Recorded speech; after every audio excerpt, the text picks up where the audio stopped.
المرسلين والصلاة على أفضل البشرية وأصحابه هداة البرية.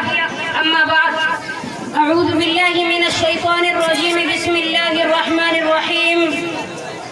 قل للمؤمنات يغضضن من أبصارهن ويحفظن فروجهن ولا يبدين زينتهن إلا ما ظهر منها. صدق الله العليم.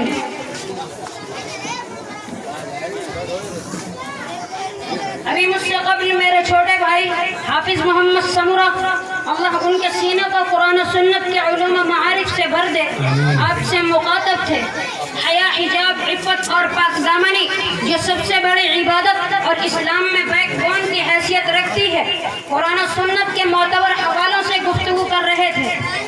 مضمون انتہائی وسیع اور قیمتی تھا، اس لیے میں چاہتا ہوں کہ اسی کو آگے بڑھاؤں. حضرات، سنجیدگی سے پہلے تو یہ بات سمجھ لیں کہ یہ دنیا امتحان اور آزمائش کی جگہ ہے. یہاں پیش آنے والا ہر واقعہ ایک امتحان ہوتا ہے.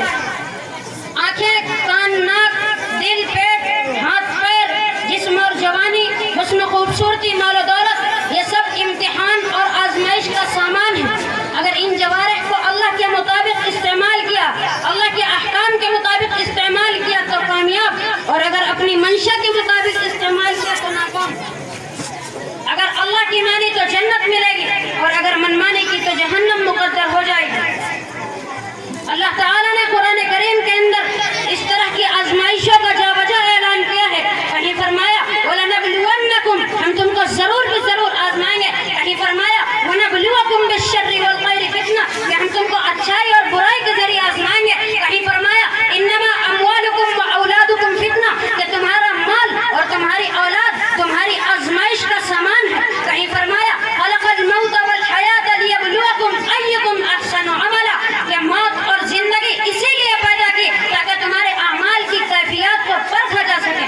اور کہیں فرمایا إِنَّا جَعَلْنَا مَا عَلَى الْأَرْضِ زِينَةً لَهَا لِنَبْلُوَهُمْ أَيُّهُمْ أَحْسَنُ عَمَلًا، کہ ہم نے زمین پر جو رعنائی اور دلکشی پیدا کی ہے وہ صرف اس لیے تاکہ تمہارے اعمال میں آزمائش کر سکے. اور فرمایا إِنَّ السَّمْعَ وَالْبَصَرَ وَالْفُؤَادَ كُلُّ أُولَئِكَ كَانَ عَنْهُ مَسْئُولًا، کہ آنکھ، کان اور دل کے ہر استعمال پر پوچھ تاچھ کی جائے گی. اور فرمایا أَحْسِبَ النَّاسُ أَن يُتْرَكُوا آمَنَّا أَحْسِبَ النَّاسُ أَن يُتْرَكُوا أَن يَقُولُوا آمَنَّا وَهُمْ لَا يُفْتَنُونَ، کہ لوگوں نے یہ سوچ لیا ہے کہ انہیں یہ صرف کہہ کر کہ ہم ایمان لائے ہیں انہیں چھوڑ دیا جائے گا اور انہیں آزمایا نہیں جائے گا.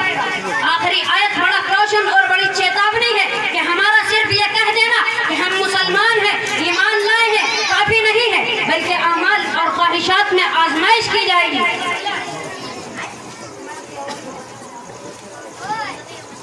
تھوڑی مائک کی آواز بجا دیں.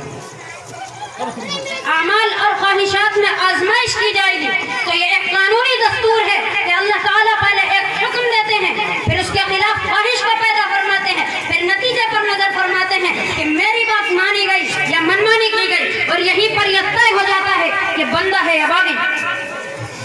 حضرات، یہ قرآن کریم کے مختلف پیرائے اور تعبیرات ہیں جن میں اللہ تعالیٰ نے اس حقیقت کو واضح فرما دیا ہے کہ ہم نے دنیا کو امتحان اور آزمائش کے لیے بنایا. یہاں کی ہر سوچ، یہاں